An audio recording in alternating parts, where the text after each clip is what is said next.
The next important organic group to know about are lipids. Lipids is a very broad, diversified group of molecules that all contain carbon to hydrogen in a ratio of 1 to 2. But keep in mind that it may also contain a variety of other elements like phosphorus or nitrogen or sulfur. So this group, this lipids group, includes substances like fats, oils, and waxes. And due to their nonpolar bonds, most lipids are considered insoluble in water. We use lipids mostly for long-term energy supplies. And actually, based on equal weights, lipids provide roughly twice as much energy as carbohydrates do when they are broken down for energy. Now, one component that most lipids have is a fatty acid. So this is a structure of a lipid. So fatty acids are these long hydrocarbon chains. And let me tell you what a hydrocarbon chain is. Picture a long chain of carbons, like pearls on a necklace, and then they have hydrogens attached to each of those carbons. Typically two hydrogens attached to each carbon all the way down that chain. And at the end of this fatty acid, you have what's called a carboxyl group. And so the last carbon in that big long chain is double bonded to one oxygen and also bonded to a hydroxyl group, or an OH. And so this, if you take a look at what makes up a carboxyl group, all those oxygens and that hydrogen, those are polar. And so typically this carboxyl end of the fatty acid is polar, and so that part of the fatty acid can dissolve in water.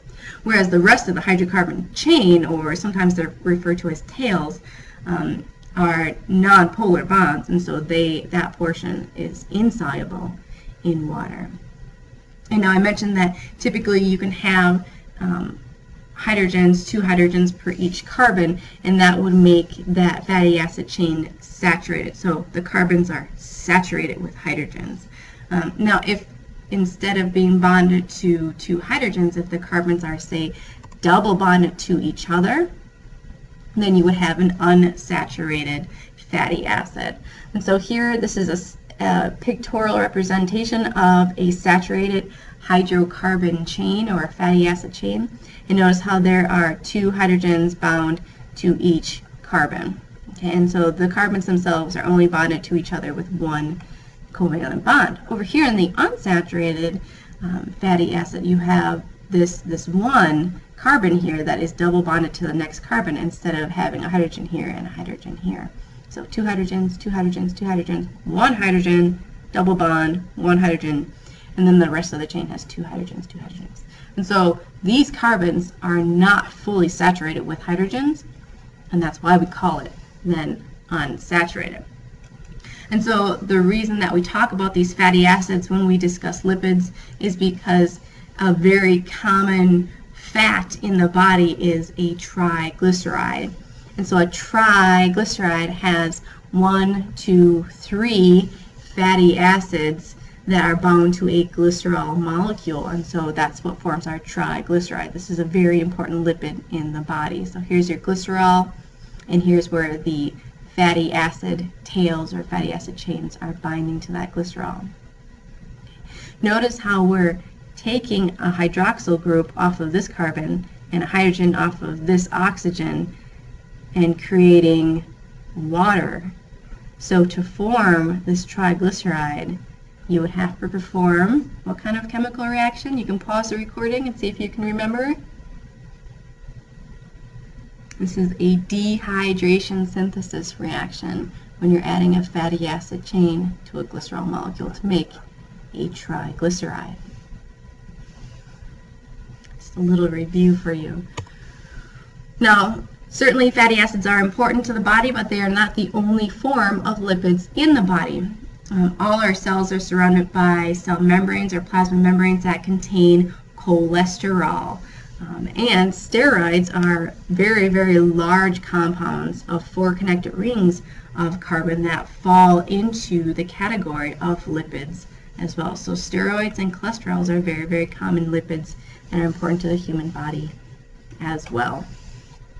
Probably the most abundant lipid in our cell membranes, however, is the phospholipid. So the phospholipid contains a glycerol, like I had described in the triglyceride. So here's our glycerol in the purple box. We have 2 fatty acid tails, which are insoluble, but then instead of a third fatty acid chain attached to this carbon, we have this phosphate group attached instead. And so this is another representation. Here's the fatty acid, glycerol, and the phosphate group. And so these phospholipids are kind of unique that they have this insoluble region. These are all nonpolar covalent bonds. And then you have this very polar region, which is soluble in water. And so that's why it is so good at forming membranes, having that dual nature, if you will, of a soluble end and an insoluble end. And so the next group of important organic molecules are proteins, and they are possibly the most abundant organic compound of the human body. They have 7 key functions in the human body. First of all, the structural proteins can create a 3-dimensional framework for the body, providing strength, organization, and support for cells, tissues, and organs. Number 2, movement. The contractile proteins are responsible for muscle contraction. The related proteins are responsible for the movement of individual cells, so proteins are important in movement. Transport proteins, number 3 there, transport proteins carry lipids, gases, and minerals in the blood, which is water-based, and in and out of the cell. Number 4, proteins provide a buffering action to prevent potentially dangerous changes in pH in cells and tissues. 5, metabolic regulation, and this is because most enzymes are made up of proteins, and remember, enzymes speed up chemical reactions. Number 6, coordination and control, and this is reliant on protein hormones that can influence the metabolic activities of just about every cell in your body, or even affect the function of specific organs and organ systems. So those protein hormones are important in coordination and control. And last, defense. Proteins play a very important role in defense, whether it's the tough waterproof proteins of the skin, hair, and nails that protect the body from the entire environmental hazard that we live in, or antibodies, which are made up of proteins that can protect us from disease, and even clotting proteins that will restrict bleeding following an injury are just a couple of different ways that proteins can function in defense. So let's look at protein structure. We have typically long chains of what are called amino acids that are connected by peptide bonds. So our subunit, or our building block here of proteins, are amino acids. And we know of about 20 different amino acids that are used to build and support and provide movement, all of those functions for the body. So 20 different amino acids, and many different combinations of those amino acids form different proteins then. So all amino acids contain a central carbon atom that has a hydrogen attached to it. So that's usually represented with this circle. So that's your central carbon atom. All amino acids have an amine group, and that's that nitrogen and 2 hydrogens molecules here attached to that central carbon. We also have a carboxyl group, this C double bonded to oxygen and a carbon then with a hydroxyl. And this carboxyl group is then bonded to that central carbon. And then we have a variable R group. For example, here on this amino acid, which is pictured, the R group is this methane group, this carbon with 3 hydrogens. So this is your R group. Your R group is where amino acids will differ from each other. So that's where you can get like methionine or lysine or tyrosine. It's based on what's attached in this R group spot. And so these individual amino acids are strung together by a dehydration synthesis, forming a peptide bond. And so to do that, we have interaction between the carboxyl group of one amino acid and the amine group of another amino acid, which is why all amino acids have an amine and a carboxyl, amine, carboxyl. And we'll just continue to form big, long chains by forming these peptide bonds between the carboxyl group of one amino acid and the amine group of the next amino acid. And so the structure of a protein then is established by that sequence of its amino acids. The characteristics of a particular protein are determined in part by the R groups on its amino acids then. So R groups can interact and fold and bend and kink to form a more complex structure of a protein. And it's kind of like, think of an origami fold sequence that results in this beautiful recognizable crane or flower. And likewise, the shape of a protein then will determine its function. So three-dimensional shape is very important in determining its function. And believe it or not, changing just one amino acid might make the difference in making that protein functional or non-functional. So that sequence of amino acids and the way the R groups interact to form that final shape is essential. So if proteins undergo what we call denaturization, or a change in its three-dimensional structure, it can lead to a loss of function. And you can cause denaturization of proteins by a couple of different ways. Temperature can alter the three-dimensional structure of a protein. pH and even ionic composition can change the three-dimensional shape of a protein. Possibly one of the most important shape functions for a protein is in the form of enzymes. Remember, enzymes are those essential little proteins in the body that catalyze chemical reactions. And when you have an enzyme catalyzing a chemical reaction, the reactants are referred to as substrates. Okay, so a little bit more fancy here. The reactants are referred to as substrates when there's an enzyme involved in that chemical reaction. And so the substrates are going to interact with the enzyme and form a product. That's the same. They'll form a product. And so enzymes have this little pocket or niche called an active site.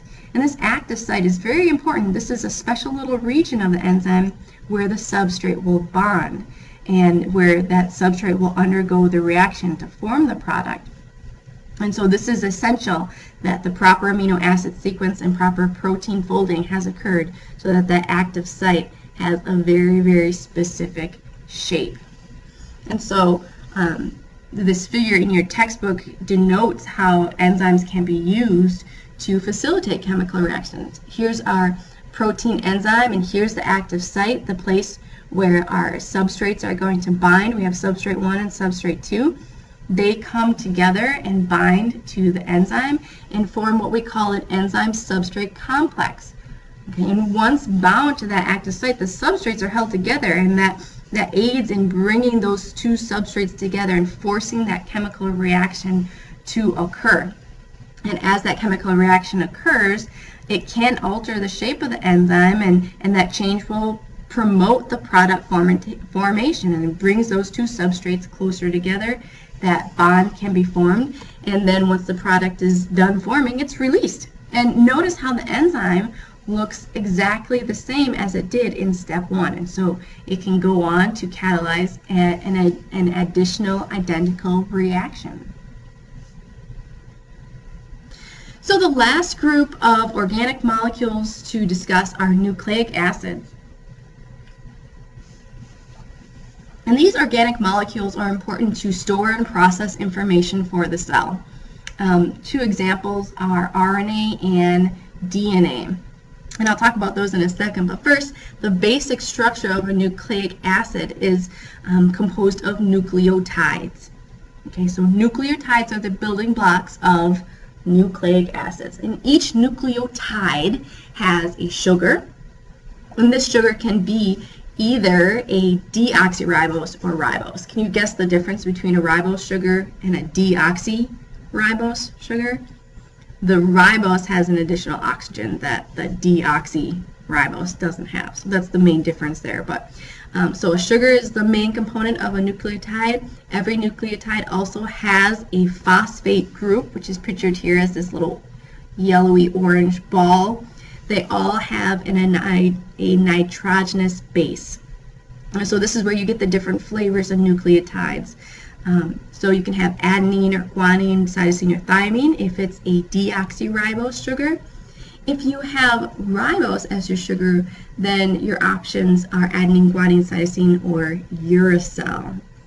Okay, so thymine is found only in DNA, uracil is found only in RNA. But both DNA and RNA have adenine, guanine, and cytosine as options of a nitrogenous base. And so when you combine those three things, the sugar, phosphate group, and nitrogenous base, you've created a nucleotide. And depending on the sequence of nucleotides, you form this big long nucleic acid that can actually produce a code or words or a book, if you will, however you want to think about it, conceptualize it, that stores and processes information for our cells. Now typically RNAs, I said there's two classes. RNAs typically are a single chain of nucleotides. DNAs are typically double-stranded molecules. And so we have a picture of our RNA and DNA. Notice how the RNA molecule here is just a single strand, and oftentimes the phosphate sugar backbone is just depicted as a straight ribbon, and the different nitrogenous bases are represented with just their first letter. Okay, and so together they make up a nucleic acid. So nucleotides put together make up a nucleic acid. DNA over here is double-stranded, and it's twisted actually to form what we call a double helix. And something that's important to notice in this picture is complementary base pairing that's happening.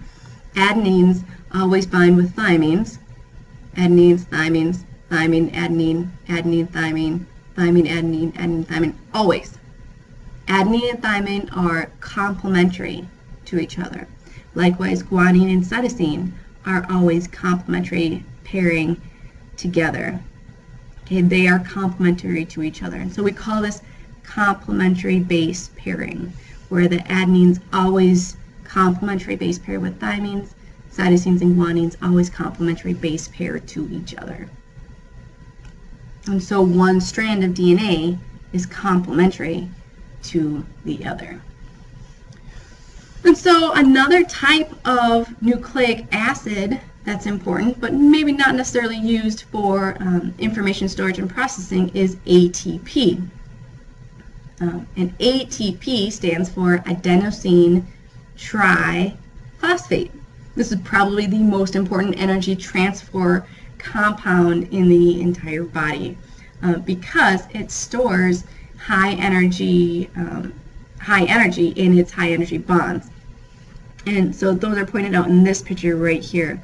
Notice how we have adenine, our nitrogenous base, we have ribose, our sugar, and a phosphate group. So this is a nucleotide with additional phosphate groups added. So this is adenosine monophosphate, diphosphate, triphosphate. And it's these bonds right here which store the energy. And so the way that these bonds store the energy is this phosphate group is negatively charged, this phosphate group is negatively charged, and this phosphate group is negatively charged. So in order to form these bonds, it's almost like pushing two springs together. And that coiled spring has a lot of energy, and it really wants to push apart, just like the negative ends of a magnet want to repel each other. And so by attaching these phosphate groups together, you have these bonds which are like coiled springs, and they want to release their energy. They want to transfer their potential energy into kinetic energy. And so by attaching and breaking these, making and breaking these high energy bonds, you have this reversible reaction that is a combination of both endergonic and exergonic. So here's our ATP molecule. Here's our nitrogenous base, our sugar, our ribose, and then our phosphate groups. And by breaking off one of these phosphate groups, you release the energy in this chemical bond. Here's your phosphate group that's released. Now you have ADP, adenosine di-1,2 phosphate. And if you add another phosphate group, it's going to take a lot of energy to force another negatively charged phosphate group onto this already negatively charged phosphate group. So you got to put a lot of energy in. Okay, and that's how you form an ATP, adenosine tri-1,2,3 phosphate. And so this is a fully reversible reaction where you are exergonically releasing energy, endergonically putting it back in to store it. Exergonically releasing it, endergonically putting it back in to store it. Okay, and so we can use this energy for any type of chemical reaction that is needed. Okay, and then we can store it temporarily back in that energy bond again. And so we've reached a checkpoint box, and I'm wondering if you could pause the recording and see if you can answer this question or perform these tasks. And then once you are satisfied with your learning on this section, you can go ahead and continue the lecture recording.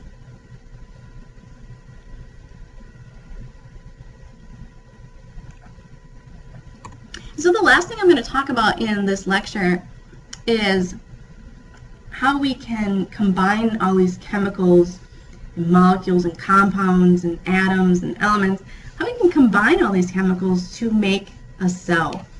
You see, cells are these really intricate structures that are formed by lipids, proteins, and even some carbohydrates. Lipids make up a very, very important part of the cell membrane, and proteins form a lot of the enzymes and other structures therein. Carbohydrates play an energy role and a structural role as well. And so we use these molecules to build little structures that work together for a common purpose, and that's what we call a cell. Okay, and so you can think of each one of your cells as a little miniature organism with the structures that are built by biochemical building blocks, those lipids, proteins, carbohydrates, and nucleic acids. They're all an important part of the building blocks that make up a cell. And so here's how we do that. So we have carbohydrates, which we can form from our monosaccharides to make disaccharides and then polysaccharides, and we can store our glycogen, our glucose, that way and release it in between meals when your blood sugar starts to drop. Lipids are important in forming the cell membranes on your cells. Proteins made up of amino acids, which make peptides, are important in not only just the structure of your cells, but also in forming enzymes. Nucleic acids like RNA and DNA are important in storing information and passing that along to the next generations. And also this type of nucleic acid, ATPs, are built up of nucleotide. Notice how they're both built from nucleotides. And we use it for high energy transfer. And so that's why chemistry is so important, and that's why we start with chemistry. I'm hoping that this chapter has been a really good review for you, a refresher for what you already walked into the semester, what kind of chemistry knowledge you already had. We are going to be recalling this information all semester long. I'm going to be talking about carbohydrates, lipids, proteins, nucleic acids, and so I need this to be your foundation. I need you to have a good understanding of this chapter, and it will help you all semester long. So, if you have any questions or concerns, please feel free to stop by during my office hours, shoot me an email, or call me, and I would be happy to talk about Chapter 2 chemistry with you.